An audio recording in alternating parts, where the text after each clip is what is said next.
قال يا بني إني أرى في المنام أني أذبحك فانظر ماذا ترى قال يا أبت افعل ما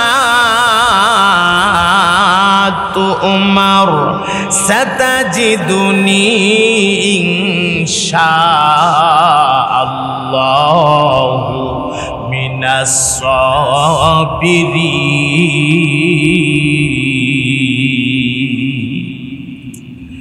ইব্রাহিম ডাক দিলেন, হে আমার ছেলে, হে আমার বেটা ইসমাইল, আল্লাহর তরফ থেকে আমি আদেশ পেয়েছি, আল্লাহর পক্ষ থেকে আমি নির্দেশ পেয়েছি তোমাকে মিনা বাজারে আল্লাহর অর্ডারে কোরবানি দেওয়ার জন্য আমি স্বপ্ন যুগে আদিষ্ট হয়েছি।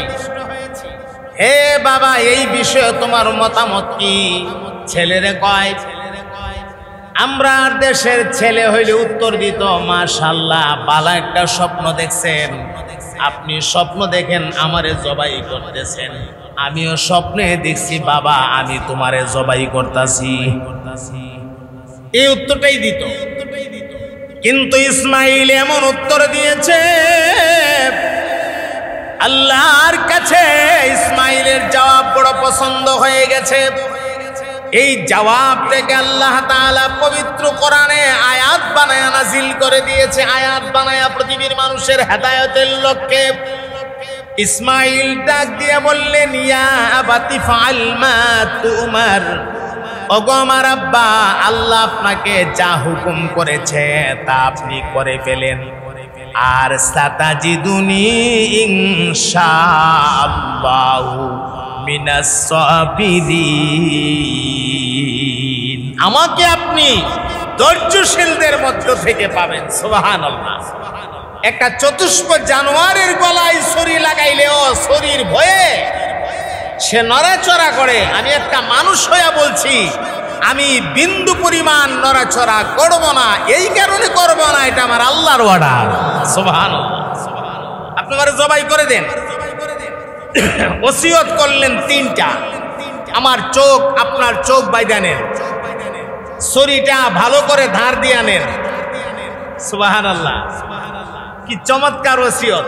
ছুরি ভালো করে ধার দিয়া নেন, চোখ বাঁধেন আব্বা। এরপরে ইব্রাহিম আলাইহিস সালাম বলতেছেন, বাবারে চোখ বাঁধবো কারণ কি, চোখ বাঁধার কারণ কি, বা ছুরি ভালো করে ধার দেওয়ার কারণ কি? জবাবে বললেন, ইসমাইল আলাইহিস সালাম জবাবে বললেন, আপনার চোখের উপরে যদি আমার চোখ পড়ে আমার প্রতি আপনার মায়া হতে পারে, আর এই মায়ার কারণে ছুরি লাগাইতে যদি দেরি হয় আপনি আল্লাহর কাছে জবাবদিহি করতে হবে। বিসমিল্লাহির রহমানির রহিম।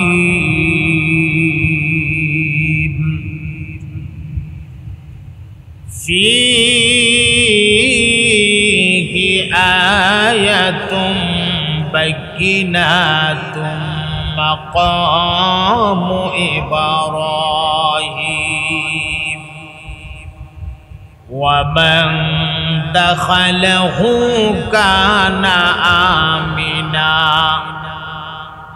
ওয়ালিল্লাহি আলান নাসি হিজ্জুল বাইতি মান ইসতাতাআ ইলাইহি সাবিলা ওয়া মান কাফারা ফা ইন্নাল্লাহা গানিয়্যুন আনিল আলামিন।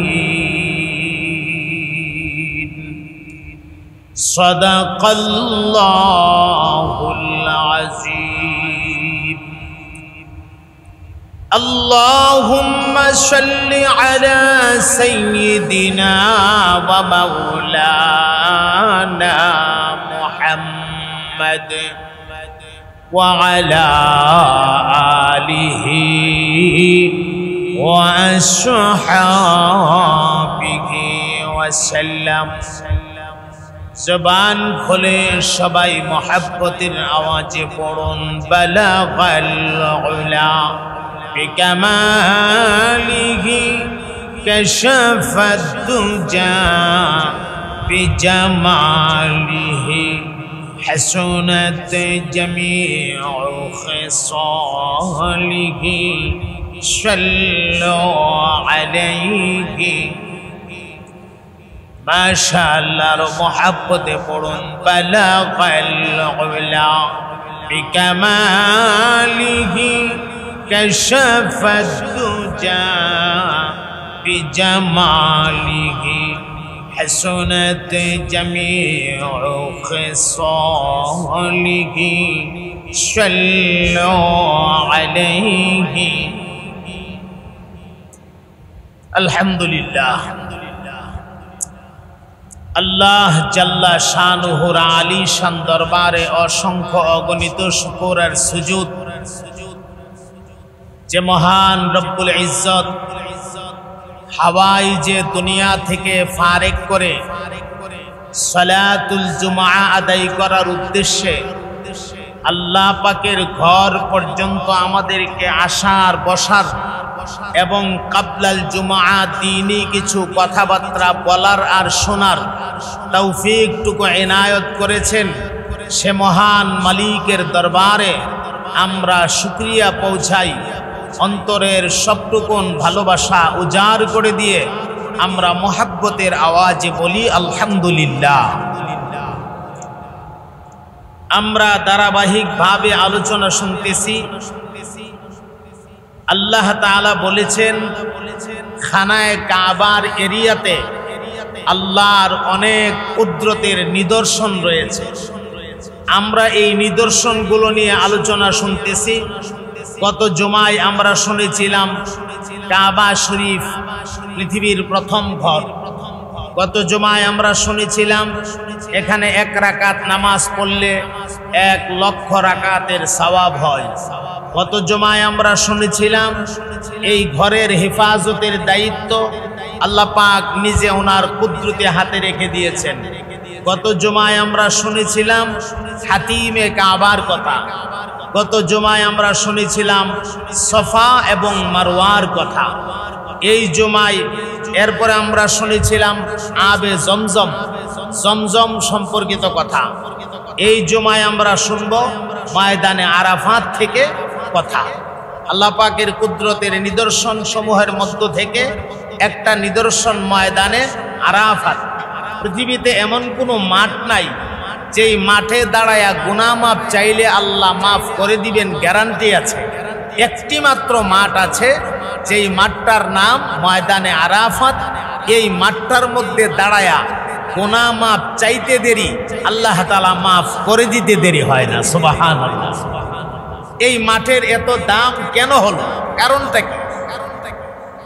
আমাদের সম্মানিত আব্বাজান আদম আলাইহিস সালাতু ওয়াস সালাম আর আমাদের আম্মাজান হাওয়া আলাইহিমাস সালাতু ওয়াস সালামা, এই দুইজনরে আল্লাহ তাআলা বিশেষ কোনো একটা কারণে জান্নাত থেকে বের করে দিয়েছিলেন।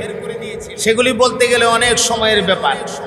তো জান্নাত থেকে বের করে তাদেরকে পৃথিবীতে পাঠিয়ে দিয়েছিলেন। একজনকে পাঠিয়ে দিয়েছিলেন শ্রীলঙ্কা, আরেকজনরে পাঠিয়ে দিয়েছিলেন মক্কা শরীফের জেদ্দা। তো এভাবে দুইজন কানতে কানতে কানতে কানতে কানতে কানতে পথ চলতে চলতে ঘুরতে ঘুরতে একদিন আইসা এই ময়দানে আরাফাতে দুইজনে একত্রিত হয়েছে। একত্রিত হইয়া তো আদম আলাইহিস সালাম হাওয়াকে জিজ্ঞেস করে, তুমি কি হাওয়া? হাওয়া উত্তরে বললেন, হ্যাঁ আমি তো হাওয়া। আপনি কি আদম? বলে হ্যাঁ আমি আদম। কারণ 350 বছর পরে, মতান্তরে 400 বছর পরে, কোন রাওয়ায়াতে পাওয়া যায় 500 বছর পরে দুইজনের দেখা হয়েছে। একজনের আরেকজন না চেনাটাই স্বাভাবিক। আর জান্নাতি ছিল একরকম, দুনিয়াতে আইসা এত লম্বা টাইম দেখা না হইয়া দুইজন তো ভিন্ন রকম হয়ে গেছে।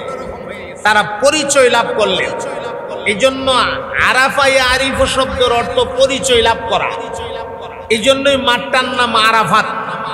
যেহেতু আদম এবং হাওয়া দুইজন পরিচয় লাভ করেছেন এখানে আইসা, এই জন্য মাঠের নাম আরাফাত। আবার আরাফা শব্দের আরেক অর্থ আছে পৌঁছা, পৌঁছানো, মানে এখানে আদম পৌঁছে, হাওয়া আইসা পৌঁছে, দুইজনে এই জায়গাতে পৌঁছা একত্রিত হয়েছে, এই জন্য মাঠটার নাম আরাফাত। এখন দুইজনে মিললে আল্লাহর কাছে কান্দে, রব্বানা যালামনা আনফুসানা ওয়া ইল্লাম তাগফির লানা ওয়া তারহামনা লানাকুনান্না মিনাল খাসিরিন। যারা এই দোয়াটা পারেন সবাই একবার আমার সাথে জবান খুললে পড়েন, রব্বানা যালামনা আনফুসানা ওয়া ইল্লাম তাগফির লানা ওয়া তারহামনা লানাকুনান্না মিনাল খাসিরিন। আল্লাহর পয়গম্বর বাদাল আসর কাবলাল মাগরিব হাত তুললে মুনাজাত দিয়া ডাক মারলেন, রব্বানা, ওগো আমাদের রব, যালামনা আনফুসানা, আমরা আমাদের নফসের প্রতি জুলুম করে ফেলেছি, ওয়া ইল্লাম তাগফির লানা, আল্লাহ আপনি যদি আমাদেরকে ক্ষমা না করেন, ওয়া তারহামনা, আপনি যদি আমাদের প্রতি দয়া না করেন, লানাকুনান্না মিনাল খাসিরিন, তাহলে আমরা পথহারা হয়ে যাব, পথহারা। আল্লাহ গো, আপনি দয়া করে আমাদেরকে পথহারা বানায়া দিয়েন না। আদম হাওয়া যখন এইভাবে আল্লাহর দরবারে কাঁদতেছে, কাঁদতে কাঁদতে কাঁদতে কাঁদতে এক পর্যায়ে ডাক মারলেন, ওগো মালিক, আপনার ওই হাবিবের খাতিরে আমাদের মোনাজাত কবুল করে নেন গো। আপনার যেই বন্ধুর নাম, আপনার নামের সাথে আমি আরশে মুআল্লাই লেখা দেখেছি, সুবহানাল্লাহ। তাহলে এখন প্রশ্ন, আরশে মুআল্লাই কি লেখা আছে? আল্লাহর আরশে মুআল্লাই এবং জান্নাতের প্রধান গেটের মধ্যে লেখা সোনালী অক্ষরে স্বর্ণ দিয়ে লেখা। এটা শুধু ডিজাইনটা বা কালারটা সোনার না, অরিজিনাল স্বর্ণ। আল্লাহ সেখানে লিখে রাখছেন, লা ইলাহা ইল্লাল্লাহু মুহাম্মাদুর রাসূলুল্লাহ সাল্লাল্লাহু আলাইহি ওয়াসাল্লাম। আল্লাহ তখন ডাক দিলেন, রে আদম, কুল কায়নাতের মাখলুকাতের সৃষ্টি জগতের সভার সভাপতি আমি আল্লাহর প্রিয় হাবিব সাইয়েদনা মুহাম্মদুর রাসূলুল্লাহ সাল্লাল্লাহু আলাইহি ওয়াসাল্লাম, আমার হাবিবের নাম নিয়ে আমার হাবিবের ওসিলাই যখন মাফি চাইলা, আমি আল্লাহ আজকে তোমাদেরকে ক্ষমা করে দিলাম। তবে আরেকটা ঘোষণা শোনো রে আদম, শুধু তোমরারই ক্ষমা করে দিলাম না, কিয়ামত পর্যন্ত এই ময়দানে তোমার সন্তানেরা যারা আসবে আর মাপ চাইবে, আমি আল্লাহ কিয়ামত পর্যন্ত আস্থা ময়দানটারে একটা গুনাহ মাফের ময়দান বানায়া দিলাম, সুবহানাল্লাহ। কিয়ামত পর্যন্ত এই মাঠটাই গুনাহ মাফের মাঠ। আল্লাহ আমাদের প্রতিটা মানুষকে ময়দানে আরাফাতে মঞ্জুর করেন। সবাই মহাব্বতে বলেন আমিন। মনের ভেতরে তামান্না রাখবেন। হাজির সাহেবরা যারা আছেন তাদেরকে জিজ্ঞাসা করবেন, আরাফাতের মাঠে আসরের পরে মাগরিবের আগে একটা আপ সেমা পড়ে, আপ ছায়া যেটা বলা হয় রহমতের ছায়া, এই টাইমে আল্লাহ রহমত ঢাইলা নাজিল করে আর হাজিদের মোনাজাতে আল্লাহ কবুল করে নেয়, সুবহানাল্লাহ। এই টাইমেও যদি কোনো মানুষ তার জীবনের গুনাহ মাফ করাইতে পারলো না, তাহলে এই মানুষটার মতো কপাল পোড়া আল্লাহর জমিনে আর কেউ হতে পারে না। এই হলো এখানে আরেকটি নিদর্শন।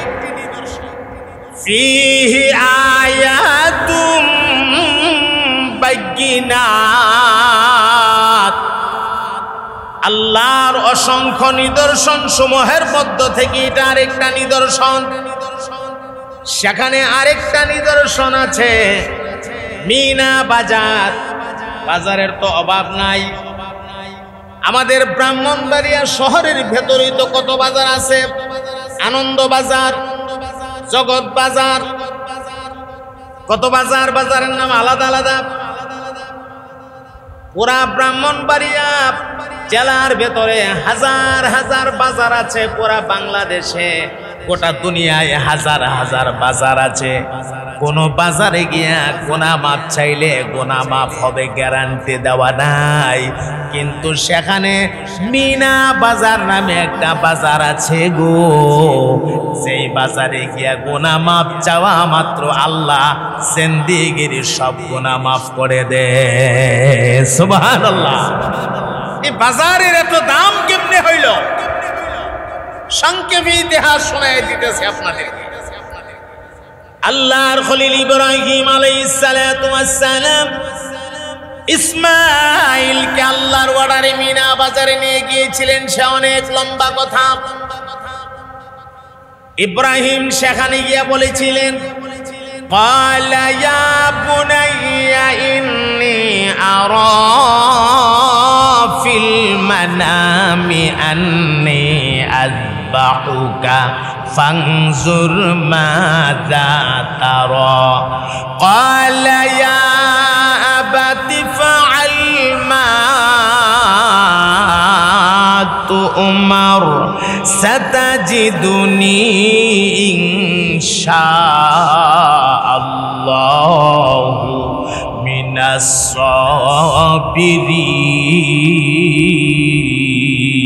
সাবিরিন। ইব্রাহিম ডাক দিলেন, হে আমার ছেলে, হে আমার বেটা ইসমাঈল, আল্লাহর তরফ থেকে আমি আদেশ পেয়েছি, আল্লাহর পক্ষ থেকে আমি নির্দেশ পেয়েছি তোমাকে মিনা বাজারে আল্লাহর অর্ডারে কোরবানি দেওয়ার জন্য আমি স্বপ্ন যুগে আদিষ্ট হয়েছি। হে বাবা, এই বিষয়ে তোমার মতামত কি? ছেলেরে কয়, আমরা দেশের ছেলে হইলে উত্তর দিত, মাশাআল্লাহ, বালা একটা স্বপ্ন দেখছেন। আপনি স্বপ্ন দেখেন আমারে জবাই করতেছেন, আমিও স্বপ্নে দেখছি বাবা আমি তোমারে জবাই করতেছি। এই উত্তরটাই দিত। কিন্তু ইসমাঈল এমন উত্তর দিয়েছে, আল্লাহর কাছে ইসমাঈলের জবাব বড় পছন্দ হয়ে গেছে। এই জবাব থেকে আল্লাহ তাআলা পবিত্র কোরআনে আয়াত বানায়া নাজিল করে দিয়েছে। আয়াত বানায়া পৃথিবীর মানুষের হেদায়েতের লক্ষ্যে। ইসমাঈল ডাক দিয়ে বললেন, ইয়া আবাতি ফাআল মা তু'মার, ওগো আমার আব্বা, আল্লাহ আপনাকে যা হুকুম করেছে তা আপনি করে ফেলেন। আর সাতাজিদুনি ইনশাআল্লাহু মিনাস সাবিরিন, আমাকে আপনি ধৈর্যশীলদের মধ্য থেকে পাবেন। সুবহানাল্লাহ। একটা চতুষ্প জানোয়ারের গলায় ছুরি লাগাইলেও ছুরির ভয়ে সে নড়াচড়া করে। আমি একটা মানুষ হইয়া বলছি, আমি বিন্দু পরিমাণ নড়াচড়া করব না। এই কারণে করব না, এটা আমার আল্লাহর অর্ডার। সুবহানাল্লাহ। আপনি আমারে জবাই করে দেন। ওসিয়ত করলেন তিনটা, আমার চোখ আপনার চোখ বাইদা নেন, ছুরিটা ভালো করে ধার দিয়া নেন। সুবহানাল্লাহ, কি চমৎকার ওসিয়ত! ছুরি ভালো করে ধার দিয়া নেন, চোখ বাঁধেন আব্বা। এরপরে ইব্রাহিম আলাইহিস সালাম বলতেছেন, বাবারে চোখ বাঁধবো কারণ কি? চোখ বাঁধার কারণ কি? বা ছুরি ভালো করে ধার দেওয়ার কারণ কি? জবাবে বললেন, ইসমাঈল আলাইহিস সালাম জবাবে বললেন, আপনার চোখের উপরে যদি আমার চোখ পড়ে আমার প্রতি আপনার মায়া হতে পারে, আর এই মায়ার কারণে ছুরি লাগাইতে যদি দেরি হয় আপনি আল্লাহর কাছে জবাবদিহি করতে হবে। ছুরি ভালো করে ধার দেব কেন? এজন্য ছুরি ভালো করে ধার দেন যেন আমার গলাটা তাড়াতাড়ি কাটে, আমি তাড়াতাড়ি আমার মালিকের দরবারে যেতে পারি। 3 নাম্বার, আমার শরীরের জামাটা খুললা রক্ত মাখা জামাটা আমার আম্মার কাছে নিয়ে দিবেন। আমার আম্মা অনেক কষ্ট করে আমার লালন পালন করছে। আম্মা যখনই আমার কথা মনে পড়ে এই জামাটা দেখে যেন কলিজাটা ঠান্ডা করতে পারে। ইব্রাহিম আলাইহিস সালাম চেষ্টা চালাইলেন, জমিনে শুয়াইয়া ছুরি চালাইয়া দিছে, চোখ বান্ধা বিসমিল্লাহি আল্লাহু আকবার, গলা কাটে না। আল্লাহ তাআলা জান্নাত থেকে জিবরাইলের মাধ্যমে একটা জান্নাতি দুম্বা আইনা ইসমাইলের টান দিয়ে সরাইয়া ছুরির নিচে জান্নাতি দুম্বা ধরে দিছে। জান্নাতি দুম্বা জবাই হয়ে গেছে, ইসমাইল পাশে দাঁড়াইয়া রইছে। ইব্রাহিম আলাইহিস সালাম টের পাইছে জবাই হইছে, চোখটা টান দিয়া খুললা, আল্লাহ তুমি বুঝি আমার কোরবানিটা কবুল করছো। টান্দা চোখটা খুললা দেখে জবাই হইছে দুম্বা, দাঁড়াই রইছে ইসমাইল। আল্লাহ গো, এই দুশ্মনীটা আমার সাথে কে করলো? আমার তো নিয়তে কোনো ভেজাল ছিল না। আল্লাহকে দুশ্মনী আমি আল্লাহ নিজে করেছি। পরীক্ষায় তুমি ফাঁস হয়ে গেছ। এই জন্য কোরবানি এটা মিল্লাতা আবিকুম ইব্রাহিম। আমাদের সামনে আসতেছে কোরবানি। কোরবানির জন্য আমাদেরকে প্রস্তুতি গ্রহণ করতে হবে। মোটা তাজা সুন্দর পশু কিনবেন। অনেকে টাকা কম দেওয়ার জন্য কোনো রকম আপনার ওই যে লাগের দুর্বল দিকে গিয়ে কিনে আটলে ঠেঙ্গে ঠেঙ্গে বাড়ি ঘা, এভাবে চলতারে না, তারপরে ঘুরে জায়গা ওই এবার পয়সা টয়সা নাই, কোনো রকম একটা কিনা লাও।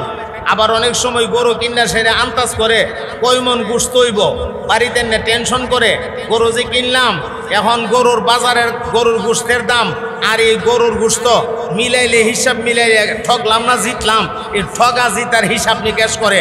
সাবধান, এমন হিসাব নিকাশ যদি করেন আপনার কোরবানি হবে না। আপনি কোরবানি দিচ্ছেন আল্লাহর জন্য, ঠগলেন কি জিতলেন এই হিসাব করার দায়িত্ব তো আপনার না। এটা কেন হিসাব করবেন আপনি? এই হিসাব যদি করেন তাহলে অবশ্যই আপনি গোস্ত খাওয়ার জন্য কোরবানি দিতেছেন। আর যদি আপনার নিয়ত থাকে গোস্ত খাওয়া, এই কোরবানি হবে না। আচ্ছা, এটা পরবর্তী আরেক জমাই শোনাবো এই কথাগুলো ইনশাআল্লাহ। আজকে আরো কথা আছে। তো সেখানে নিদর্শন সময়ের মধ্য থেকে আল্লাহ বলছেন আয়াতুম, সেখানে ফিহি আয়াতুম বাইয়িনাত, আল্লাহর নিদর্শন আছে। আরেকটা নিদর্শন আছে শয়তান রে কাঙ্কর মারা। আল্লাহ এখানে শয়তান রে আটকাইয়া রাখছে, হাজী সাহেবরা শয়তান রে কাঙ্কর মারে। এটার কারণ কি? এটার কারণ হইল ইসমাইল আলাইহিস সালাম রে যখন ইব্রাহিম আলাইহিস সালাম মিনা বাজারের দিকে নিয়ে যা, শয়তান না পাগল হয়ে গেছে ফেরেশতা গাইবার লাগে। একবার ইসমাইলের কান আয়া কই যাইতেছো জানুনি? বলে কই যাইতেছি, তোমারে জবাই করতে নিতাছে না। একজন পয়গাম্বর হইয়া তার সন্তান রে জবাই করবে, বিশ্বাস হয় না। আরে বিশ্বাস হয় না, আল্লাহর হুকুম। তখন ইসমাইল জবাব দিছে, আল্লাহর হুকুম যদি হইয়া থাকে আমার বিন্দু পরিমাণ কোনো আপত্তি নাই। জমিন থেকে কয়েকটা কাঙ্কর হাতে লইয়া শয়তানের দিকে মারছে, এইভাবে মারছে এইভাবে। আর বলছে রজমাল্লি শায়াতিন, ইসমাইলের কাঙ্কর মারাটা আল্লাহর কাছে এমন পছন্দ হইছে, ওই দিন থেকে শয়তানরে কাঙ্কর মারা আল্লাহ প্রতিটা হাজির জন্য ওয়াজিব বানাইয়া দিছে। সুবহানাল্লাহ। এদিকে হাজেরার কানে আইছে শয়তান না, তোমার ছেলে লইয়া কই যা জানোনি? কোনা জানি না তো, জবাই করতে যাইতেছে। ও বিশ্বাস হয় না, পয়গাম্বর এমন কাম করবে? ও আল্লাহর অর্ডার। ও আল্লাহর যদি অর্ডার হয়ে থাকে আমি হাজারের অন্তরে বিন্দু পরিমাণ কোনো দ্বিধা নাই।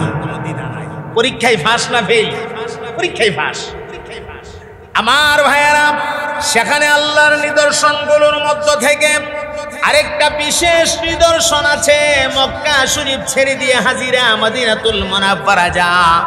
মদিনাতুল মুনাওয়ারা যাওয়ার কারণ হলো সেখানে সারা দুনিয়ার বিশ্ব সভার সভাপতি, বিশ্ব জ্ঞান ভান্ডারের বড় জ্ঞানী, আমার ভাই বড় বৈজ্ঞানিক, বড় দার্শনিক, এই পৃথিবীর সবচেয়ে বড় নেতা ইমামুল মুরসালিন রাহমাতুল লিল আলামিন নবী মুহাম্মদুর রাসূলুল্লাহ সাল্লাল্লাহু আলাইহি ওয়াসাল্লাম রওজা শরীফে ঘুমিয়ে আছে। সুবহানাল্লাহ। এটাও আল্লাহর নিদর্শনের মধ্যে একটা নিদর্শন। আমার মুহতারাম ভাইয়েরা, আজকে তো মাদিনাতুল মুনাওয়ারা, এই মাদিনাতুল মুনাওয়ারার নাম কিন্তু মাদিনাতুল মুনাওয়ারা ছিল না। মাদিনাতুল মুনাওয়ারার পূর্ব নাম ছিল ইয়াসরিব। ইয়াসরিব নামটা কেমনে হইল? ইয়াসরিব একটা কুয়ার নাম, কুয়া। এই কুয়ার নামে নামে জায়গার নাম হয়ে গেল ইয়াসরিব। এটা অনেক পূর্বের ইতিহাস, অনেক আগের ইতিহাস। আমার মুহতারাম ভাই, হিজরত কইরা মক্কা থেকে যখন মদিনা মুনাওয়ারা গেলেন, কথাটা খুব খেয়াল করেন। রসুল যখন হিজরত কইরা মক্কা থেকে মদিনা ঢুকলেন, এটা অনেক লম্বা ঘটনা হিজরতের। মদিনায় ঢুকার পরে নবী পাক উটের উপরে উটের লাগাম ধরে আছেন। সিদ্দিক আকবর, আবু বকর রাদিয়াল্লাহু আনহু, 70 জন সাহাবী সামনে আইসা দাঁড়ায় গেছেন। আনসার সাহাবী, ওরা ডাক দিয়ে কয়, আল্লাহ নবী গো, আমার ঘরে আপনি অবস্থান করেন, আমার ঘরে আসেন। আরেকজন কয় আমার ঘরে আসেন, আরেকজন কয় আমার ঘরে আসেন। নবী ডাক দিয়ে কয়, আমি তো একজন, তোমরা 70 জন, আমি কার ঘরে যাব? একজনের ঘরে গেলে আরেকজন বেজার হয়ে যাইবা, এখন আমি করিটা কি? আল্লাহর নবী ফায়সালা দিলেন, আমার উটটা তো বেবুস, এটার তো কোনো বুঝ নাই। আমার উটটাকে আমি এই মুহূর্তে ছেড়ে দেব। এই উটটা যার ঘরের দরজায় গিয়া বসবে, এই ঘরের মধ্যেই আমি রাসূল অবস্থান করব। কথাগুলি বলার পেছনে কারণ আছে, এই কারণটা আপনারা হয়তো একটু পরে বুঝবেন। আল্লাহর নবী বললেন, আবু বকর লাগাম ছেড়ে দাও, রশি ছেড়ে দাও। রশি ছেড়ে দিয়েছে, উট চলছে। 70 জন মানুষ পেছনে পেছনে যা উটকে ডাকে, আয় না আমার ঘরে আয়। উট ফিরাও চায় না, আয় আমার ঘরে আয়। উট ফিরাও চায় না। ঘটনা কি? যাচ্ছে, যাইতে যাইতে যাইতে যাইতে উটটা আল্লাহর নবীর সাহাবী হযরতে আবু আইয়ুব আনসারী রাদিয়াল্লাহু তাআলা আনহুর ঘরের দরজায় গিয়া বইসা উটের মাথাটা ঘরের দরজা দিয়া ভেতরে ঢুকাইয়া দিছে। বাস, সমাধান হয়ে গেছে। রাসূল উটের পৃষ্ঠ থেকে নামছে, সাহাবীরাও খুশি। উট তো বেবুস, আল্লাহর কুদরতে, নিশ্চয়ই আল্লাহর কুদরতে এখানে আসছে, তা আমরা আর বেজার হয়ে লাভ নাই, আমরা সবাই খুশি। কিন্তু এখানে একটা ঘটনা ঘটে গেছে। আল্লাহর নবী উটের পৃষ্ঠ থেকে লাইমা আবু আইয়ুব আনসারীর দিকে তাকায় একটা হাসি মারছে। আবু আইয়ুব আনসারীও নবীর দিকে তাকায় একটা হাসি মারছে। এই দুইটা হাসি সাহাবীরা মাইন্ড করে ফেলাইছে। আল্লাহর নবী হাসিটা দিছেন, আচ্ছা দিছেন, নবীর হাসির রহস্য আছে। কিন্তু আবু আইয়ুব আনসারী হাসি মারলেন কেন? কারণ কি? হাসির নমায় বোঝা যায় আগের থেকে তারা দুইজনের মধ্যে কোনো একটা চুক্তি করা আছে। আমার নবী ডাক দিলেন, রে আবু আইয়ুব আনসারী, এরারে জানায়া দেও রে, এই চুক্তি আমার না, তোমার না, এই চুক্তিটা যে আল্লাহর, এটা জানায়া দেও। এমনি আবু আইয়ুব আনসারী একটা চিঠি টান দিয়ে উপরে উঠাইছে। মানুষদেরকে বললেন, চিঠিটা কি নতুন না পুরাতন? মানুষেরা কয়টা পুরাতন। কেমন পুরাতন হতে পারে? আবু আইয়ুব আনসারী ডাক দিয়া কয়, এটা একদিন দুই দিনের পুরাতন না, এই চিঠিটা আজ থেকে 1000 বছর আগের পুরাতন চিঠি। তাহলে 1000 বছর আগে নবী হিজরত করে যে মদিনায় যাইবেন, আবু আইয়ুব আনসারীর ঘরে ঢুকবেন, এই ফায়সালাটা একদিন দুই দিন আগে না, 1000 বছর আগে হয়ে রয়েছে। সুবহানাল্লাহ। কেমনে ফায়সালাটা হইল? চিঠিটা কার হাতের লেখা? চিঠি কি লেখা ছিল? এই সম্পর্কে বিস্তারিত তথ্য আমরা আগামী জুমায় ইনশাআল্লাহ শুনবো।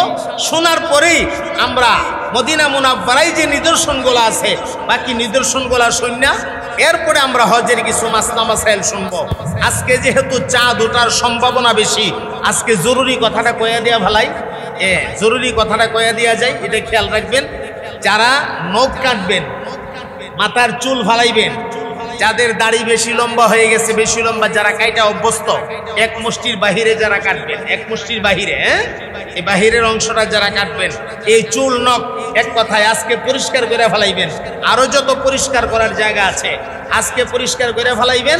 আগামী 10 দিন অর্থাৎ চাঁদ ঢুকার পর থেকে নিয়ে কোরবানি দেওয়ার আগ পর্যন্ত আগামী 10 দিন নখ এবং চুল কাটবেন না। যদি কাটেন না ফায়দাটা কি হবে? আল্লাহ একটা কবুল কোরবানির সওয়াব আপনার নামায়ে আমলে দান করবে। এই জন্য আমলটা আজকে করে ফেলাইবেন। আজকে সন্ধ্যার আগে আগে, চাঁদ ওঠার আগে আগে আপনারা পরিষ্কার হয়ে যাবে। নখ কাইটা ফেলাইবেন, হাতে পায়ের নখ, কারণ আগামী 10 দিন তো আর পারতেছেন না। কাইটা ফেলাইবেন, চুলগুলিকে কাইটা ফেলাইবেন। এই আমলটা আমরা সবাই করব, বলেন ইনশাআল্লাহ। আজকে চাঁদ ওঠার সম্ভাবনা খুব বেশি। যদি চাঁদ উঠে বা নাই উঠে আজকে সাইরা ফেলাইবেন। সন্ধ্যার আগে আগে আপনারা এই পরিষ্কারটা কইরা ফেলাইবেন। আর কোন জায়গায় নিয়ে গেছি কথাটা মনে রাখেন। চিঠিটা 1000 বছর আগে ফাইসালা করা আবু আইয়ুব আনসারীর ঘরে নবী উঠবে, তাহলে বোঝা গেল এই ঘরটা আবু আইয়ুব আনসারীর নামে না, 1000 বছর আগে আমার নবীর নামে ঘরটা বানায় রাখছিল। এখন প্রশ্ন দুইটা থাকবে, ঘরটা এখন আছে কোথায়, কোন অবস্থায়? কুয়াটা আছে কোথায়, কোন অবস্থায়? মদিনায় গেলাম, এই কুয়াটা তো দেখলাম না। মদিনায় গেলাম আমরা, এই ঘরটা তো হুজুর দেখলাম না। এই সম্পর্কে বিস্তারিত কথা আগামী জুমায় আমরা শুনবো, এবং এই চিঠি কে লিখছিল, চিঠিতে কি লিখছিল আমরা এগুলি শুনবো ইনশাআল্লাহ। একটু আগে আগে আপনারা আসার চেষ্টা করবেন, কারণ আগামী জুমায় তো প্রথমে এই কথাগুলো শুরু হয়ে যাবে। তা আপনি যদি দেরিতে আসেন এই কথাগুলো পাইবেন না, হয়তো অন্য কথা পাইবেন। এই জন্য যত আগে আসবেন তত ফায়দা। মসজিদে যতক্ষণ বসা থাকে মানুষ, ততক্ষণ আল্লাহ তাআলা মানুষটারে নফল নামাজ পড়ার সওয়াব তার আমল নামায় দান করে। তো বসে থাকাটাও লস না, এখানে বসে থাকাটাও লাভ। আল্লাহ আমাদের প্রতিটা মানুষকে কবুল করেন, কোরবানি সহি নিয়তে করার তৌফিক দান করেন। খুব সহি নিয়তে কোরবানি দিবেন, গোশত খাওয়ার নিয়তে না। এইসব বিষয়ে ইনশাআল্লাহ আরো অনেক কথা আমরা শুনবো। কিছু মাসলা মাসাইলও আপনাদের জন্য আমি রেডি করে রাখছি। এই মাসালাগুলিও আপনাদেরকে সংক্ষিপ্ত কিছু মাসালাগুলিও শোনাবো ইনশাআল্লাহ। আল্লাহর মেহেরবানিতে আপনারা চেষ্টা করবেন একটু আগে আগে আসতে। আমরা অনেক দুঃখিত যে আপনাদেরকে আমরা আরাম দিতে পারি না। অনেক দূর দূরান্ত থেকে আপনারা কষ্ট করে আসেন। আলহামদুলিল্লাহ, আল্লাহ তাআলা আপনাদেরকে বদলা দিবে ইনশাআল্লাহ। আল্লাহ বদলা দিবে, এটা আমার বিশ্বাস। কারণ যেই ইবাদতটা যত বেশি কষ্টর হয়, এই ইবাদতের ফজিলতটা তত বেশি হয়। এটা ভালো করে মনে রাখবেন। যে ইবাদতটা যত কষ্টর, মনে করেন আপনার একটা পা ভেঙে গেছে, একটা হাত ভেঙে গেছে, নামাজ পড়তে কষ্ট, কোমরের হাড় দুর্বল হয়ে গেছে, নামাজ পড়তে কষ্ট। এই কষ্ট লইয়া যদি নামাজটা পড়েন, স্বাভাবিক নামাজ পড়েন না চাইতে আপনি যে কষ্ট করে নামাজটা পড়তেছেন, এই নামাজের ফজিলতটা বেশি। এই জন্য যে যত কষ্ট করে ইবাদত করবেন, এই ইবাদতের ফজিলত বেশি। আল্লাহ আমাদের তৌফিক দান করেন। যারা সুন্নত পড়েন নাই, আপনারা 4 রাকাত সুন্নত পড়ে নেন ইনশাআল্লাহ।